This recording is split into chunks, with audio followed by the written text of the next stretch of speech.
सुप्रभात बच्चों। आज की कक्षा में हम खुलते पंख भाग 3 से एक नया अध्याय पढ़ने वाले हैं। बच्चों, हमने पूर्व की कक्षाओं में कई सारे पाठ पढ़े हैं और उसे ख़त्म भी कर लिया है, अर्थात उसका सारा कार्य पूर्ण कर लिया है। आज हम पाठ 13 पढ़ने वाले हैं। बच्चों, आपका प्रश्न होगा कि हम पाठ 8 गुरु मंत्र के बाद सीधे 13 क्यों पढ़ने वाले हैं? तो इसका उत्तर है कि लॉकडाउन की वजह से और कोरोना की वजह से हमारा जो सिलेबस है, हमारी जो पढ़ाई है वो ऑनलाइन चल रही है ना, तो इसलिए हमारा सिलेबस थोड़ा छोटा कर दिया गया है। तो हमारे पाठ्यक्रम से पाठ 6 मेरे दोस्त बनोगे, जिसे हम पहले पढ़ चुके हैं, उसे भी हटा दिया गया है एवं पाठ 9, 10, 11, 12 को भी हटा दिया गया है। इसलिए हम इसके बाद अब सीधे पाठ 13 फूल पढ़ेंगे। उसके बाद हम पढ़ेंगे अंगुलीमाल और हमारा अंतिम पाठ होगा बूढ़ा घोड़ा। तो चलिए बच्चों, आज हम अपना नया पाठ 13 शुरू करते हैं। बच्चों, इस पाठ को, इस कविता को रवींद्रनाथ ठाकुर द्वारा लिखा गया है। प्रकृति की चीज़ों को देखकर आपके मन में तरह तरह के सवाल उठते हैं। दिन में चांद तारे कहाँ चले जाते हैं? बारिश कैसे होती है? बादलों में कहाँ से पानी आता है? पेड़ पर पत्तियाँ और फूल कहाँ से आ जाते हैं? एक बच्चे ने माली से यही प्रश्न पूछा तो माली ने क्या उत्तर दिया? चलो हम इसे आगे इस कविता में पढ़ते हैं। कल तक जो थी डाली खाली, आज भरी फूलों से कैसे? तू ही भला बता दे माली, यह सब कुछ होता है कैसे? यानी कल तक जिस डाली पर फूल नहीं थे, जो डाली खाली थी, माली मुझे तुम ही यह बताओ कि यह सब कैसे हुआ? इस खाली और सूनी सी डाली पर फूल कैसे आ गए? तब माली का उत्तर होता है, तरु के भी भीतर से भैया होता है फूलों का आना, कौन कहाँ मुँह ढाके सोता, कौन जानता पता ठिकाना।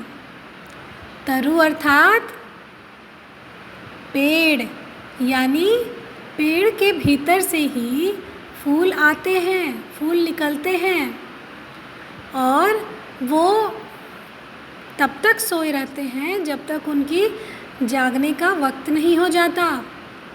अर्थात ये फूल जो निकले हैं वो पौधों के अंदर से ही निकलते हैं। जैसे जैसे वो बड़े होते हैं, ग्रो करते हैं, वैसे वैसे उनसे ढेर सारे फूल निकलते हैं। और इन फूलों को निकलने में सिंचाई भी बहुत सहायक होती है।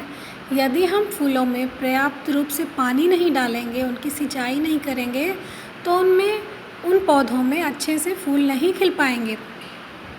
जैसे हमें ग्रो करने के लिए, हमें बढ़ने के लिए भोजन और पानी की आवश्यकता होती है ना, ऐसे ही फूलों को भी उनके भोजन की आवश्यकता होती है, सूर्य की रोशनी की आवश्यकता होती है। फिर देखो आगे क्या लिखा है। रहते हैं कोने में दुबके, कान खड़े रहते हों जैसे, हवा बुलाती चुपके चुपके, उनको सुन लेते हैं कैसे? या फिर से कौन पूछता है? या बच्चा फिर से माली से पूछता है कि वो जैसे कोने में दुबके रहते हों लेकिन अपने कान खड़े किए रहते हैं, और जब हवा उन्हें चुपके चुपके बुलाती है तो वो उसे सुन लेते हैं और बाहर कैसे आ जाते हैं? क्योंकि जब उनको हवा और सूर्य की पर्याप्त रोशनी मिलती है, पानी मिलता है, तो वो बाहर निकलते हैं। फिर तो देर न कर पाते ये, जल्दी जल्दी में मुँह धोकर, सज धज रंग पहनकर अनगिन, भीतर से आ जाते बाहर। जब इन्हें पानी, हवा और सूर्य की रोशनी मिलती है हवा, यानी हवा से ही ऑक्सीजन भी लेते हैं और ऑक्सीजन छोड़ते भी हैं। तो तब ये ज़्यादा देर नहीं कर पाते और जल्दी जल्दी अनेक रंगों में हमारे सामने उपस्थित हो जाते हैं। बाहर आते मधु बरसाते, तितली आती भौरे गाते, सबको हंस हंस गले लगाते, धरती को सुवास दे जाते।